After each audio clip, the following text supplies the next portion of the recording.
Welcome, class of 2025. My name is Kevin Rojas, and I am a senior at Manhattan College studying political science. I also have the privilege of serving as your student body president for this upcoming school year. I would like to start off with a strong and well-deserved congratulations. Today, you're all taking the next steps of your academic careers. Here at Manhattan, you will have the tools and resources that will allow you to reach for the stars, create the unimaginable, and experience the uncommon. If I were to give you some advice today, it would be these three important points.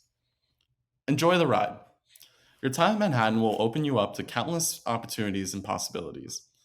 During your time in Manhattan, you'll meet new friends, develop strong connections, and become a part of a thriving Jasper community. During my 3 years in Manhattan, I have learned that the best experiences are those most unexpected. Try everything.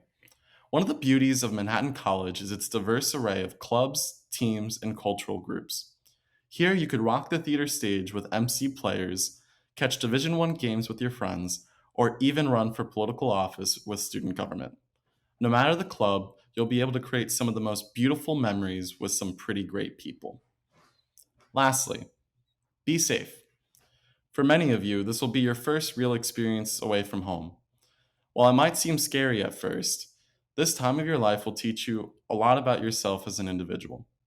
At Manhattan, you have a warm community of Jaspers who will support you throughout your 4 years here. As your student body president, I can't wait to see all of you on campus this year. In the next few minutes, you're going to hear from two faculty members that truly make Manhattan College great. Best of luck, and go Jaspers. Thank you, Kevin. That was wonderful. President O'Donnell, members of the administration, faculty and staff, and most importantly, class of 2025. Welcome to the new student convocation. Hello, I'm Dr. Abreu, and as your Dean of Students, I am happy to be one of the first to welcome you to Manhattan College. The word convocation is derived from Latin, and it means calling together. A convocation in a college setting is the formal assembly of the academic community for a special purpose or ceremony. Welcome then to your first formal academic ceremony. I also want to commend you for coming into this new experience during these unprecedented times, in which you will have to practice what I've been calling radical self-care. You will need to care for yourself enough to follow safety protocol, as well as, and this is the most difficult, ask for help. Ask for help when you need it. It is a calling together of resources, assistance, and support. We are one Manhattan, and we protect, support, and encourage one another. Convocation is indeed a calling together, calling forth to the academy. Only 7% of the world's population has a college degree or higher. Therefore, you are our thought leaders, our future designers and scientists, our change makers, our innovators, our scholars. This is the academy, and it is a privilege, since to those that much is given, much is expected. So what is it that we expect? The expectation is honor. Manhattan College is a community of scholars and learners committed to the principles of honesty, trustworthiness, fairness, and respect for the human dignity of all persons. Honor is the foundation of teaching and learning at Manhattan, and the honor system is central to our mission as liberal arts college. We do this because you are building on the scholarship of others, and someday you will be quoted, and others will build their scholarship from you. All members of this community share a common responsibility for promoting a climate of integrity and creating knowledge for future generations. The Manhattan College Standard expresses a set of expectations expectations of students who claim membership in Manhattan's learning community. All undergraduate students are required to sign a pledge to adhere to these expressed values and to conduct themselves accordingly through their matriculation at Manhattan College. I would say even beyond. This honor code was emailed to you and you're expected to read it and sign it. Many of you already have. Since the standard of conduct that governs Manhattan's academic life demands commitment to the highest personal values, I now ask you to fully embody it. So, wherever you currently are on the planet, please stand and join me in the recitation of the honor code. Repeat after me. As a Manhattan College student, I will not lie, cheat, or steal in my academic endeavors, nor will I accept the actions of those who do. I will conduct myself responsibly and honorably in all my activities at Manhattan College. I am accountable to the Manhattan College community and dedicate myself to a life of honor. Congratulations. You may sit. Sit in knowing that you have now entered a new part of your life. Your years of high school are over, and now you are stepping boldly into a life as a college student. Welcome again to Manhattan College. See you soon.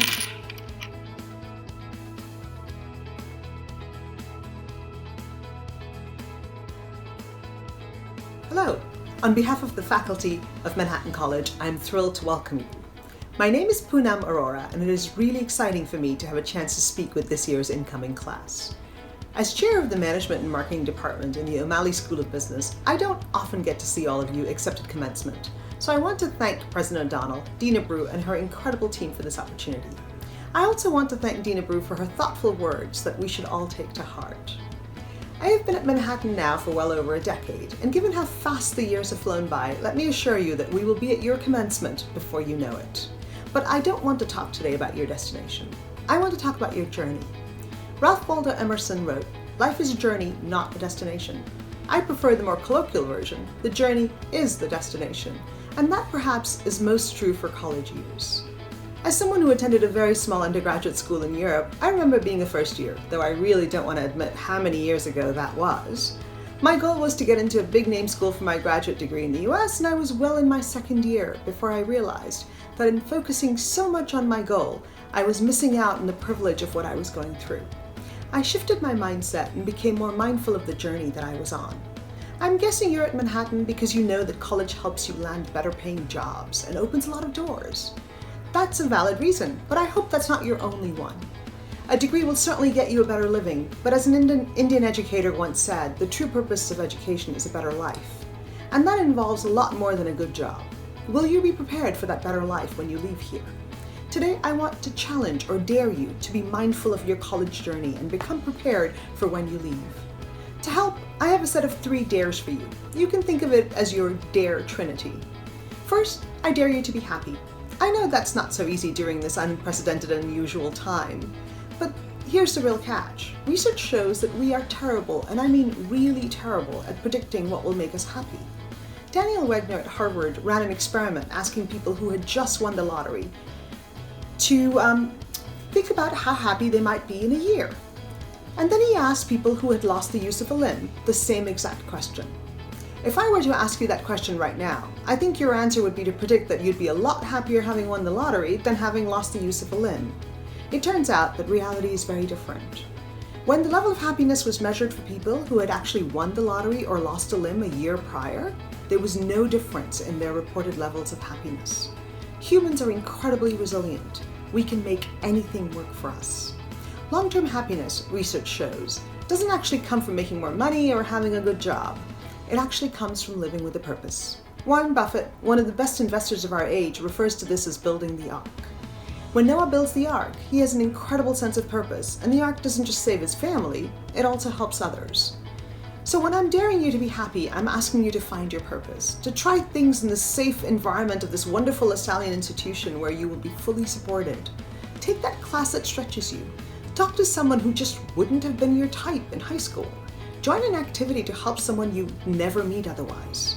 If it turns out not to be your purpose, you'll know. But when you are engaged and show up motivated, you might just surprise yourself. Second, I dare you to make a friend who is willing to disagree with you. Alice Stewart was a medical researcher in the 1950s when female doctors were rare and female medical researchers were even more rare.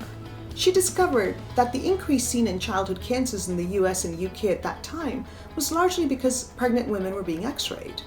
It took Alice 25 years to get the US and UK medical establishments to agree with her assessment and to stop x-raying pregnant women. How could she be so sure that she was right when the best minds of her time disagreed with her?